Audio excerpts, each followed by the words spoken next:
Bismillahirrahmanirrahim. Alhamdulillahi rabbil alamin. Assalatu wassalamu alaika ya sayyidi ya Rasulullah. Khudh biyadi qallat hilati adrikni. Dalam menempuh jalan rohani, manusia harus mencurahkan seluruh kemampuannya.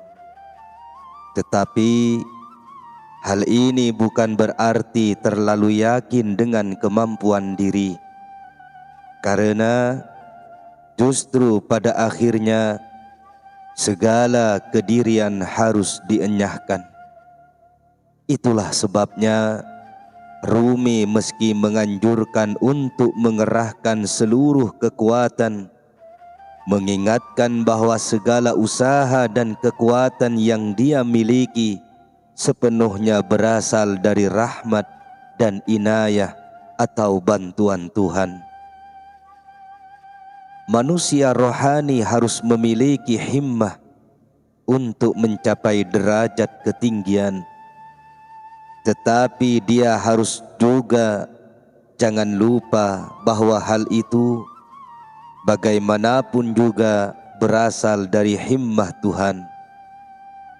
Karenanya yang terpenting adalah mengharap inayat dan keridhaan Tuhan.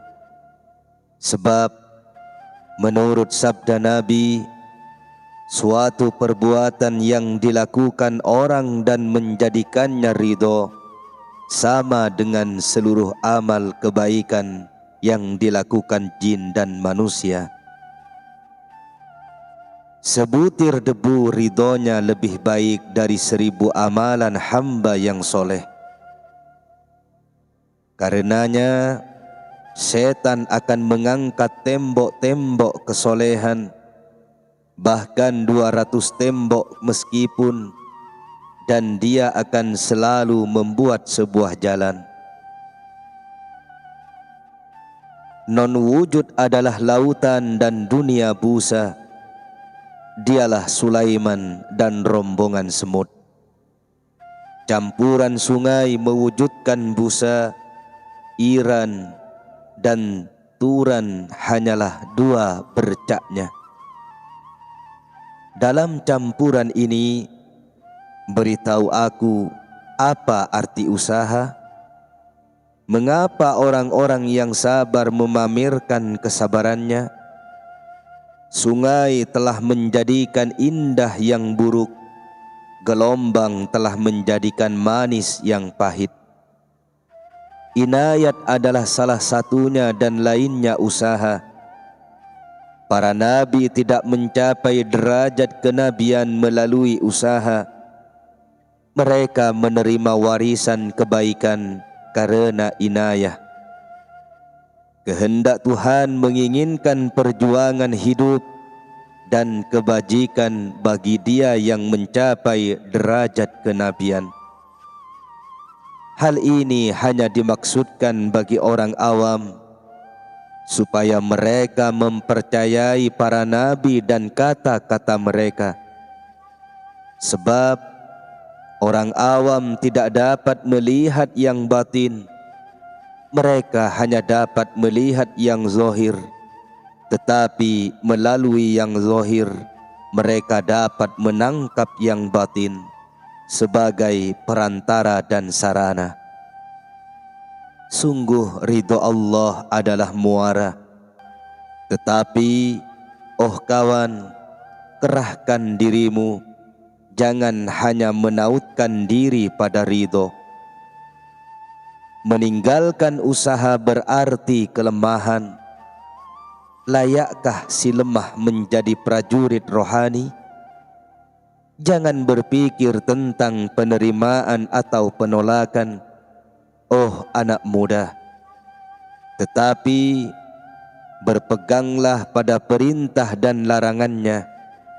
Maka tiba-tiba burung ridho terbang dari sarangnya.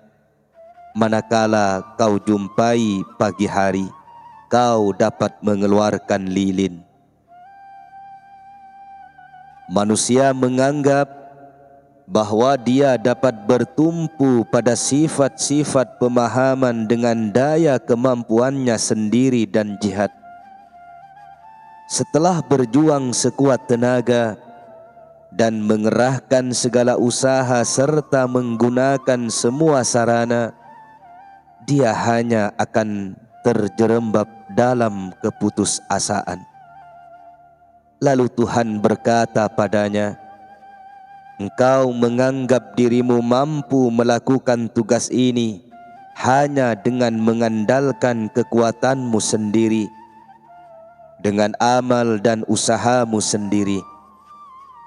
Inilah takdir yang telah aku tetapkan.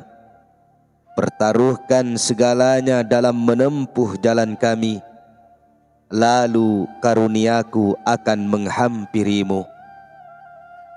Di jalan yang tanpa ujung ini, kami perintahkan kepadamu untuk menempuh perjalanan dengan tangan dan kakimu sendiri yang lemah. Sungguh, dalam 100.000 tahun engkau baru dapat sampai pada makom pertama. Namun, manakala kau telah menempuh jalan ini hingga kakimu lunglai dan kau jatuh tersungkur, tiada lagi kekuatan untuk bergerak, maka inayah Tuhan akan merenggutmu dengan tangan-tangannya. Aku telah tertidur dan engkau bangunkan aku sehingga kunyanyikan ukiran alis mata di kau. Jika saja bukan karena keridhaan roh di kau, apa yang dapat dilakukan oleh makhluk debu dengan cintamu? Hasrat-hasrat kami berasal dari kehendakmu. Dimanapun orang menempuh jalan, ia mengejawantahkan ridhomu. Adakah debu terangkat tanpa angin?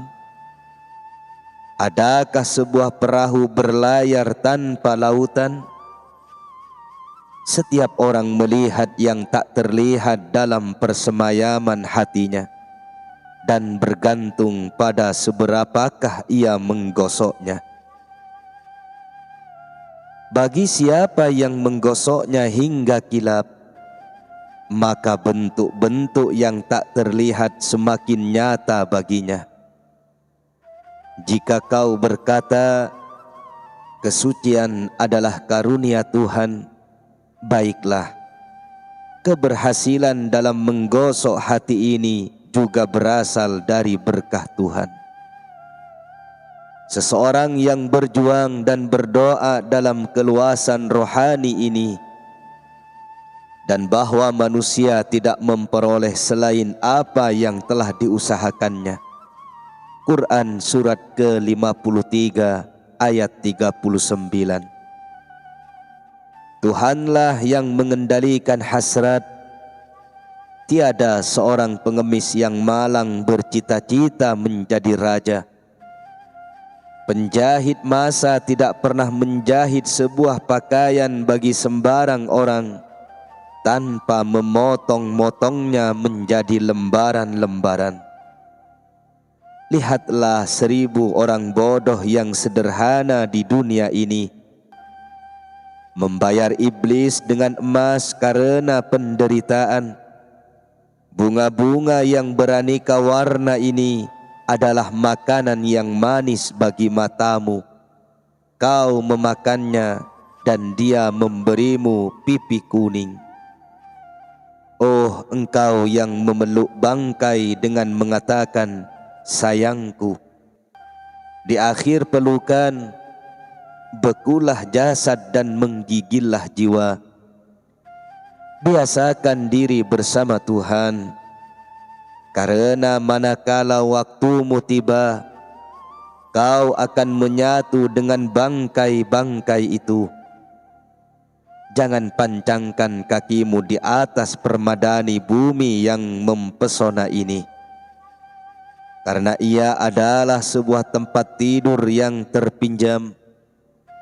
takutlah waktu ketika ia datang dan menggulung. Jangan sembarangan kau lemparkan dadu ke dalam mangkuk. Masa ini, ingatlah bahwa musuhmu ahli dalam bermain judi. Jangan kau lihat pada debu jasad, tatap penunggang kuda roh. Gunakan penglihatanmu untuk mencari sang pemegang tali kendali di tengah-tengah debu ini. Wajah-wajah bunga muncul dari taman. Jika tiada taman, dari mana bunga-bunga itu? Ketika kau lihat apel, rantai mestilah ada pohon.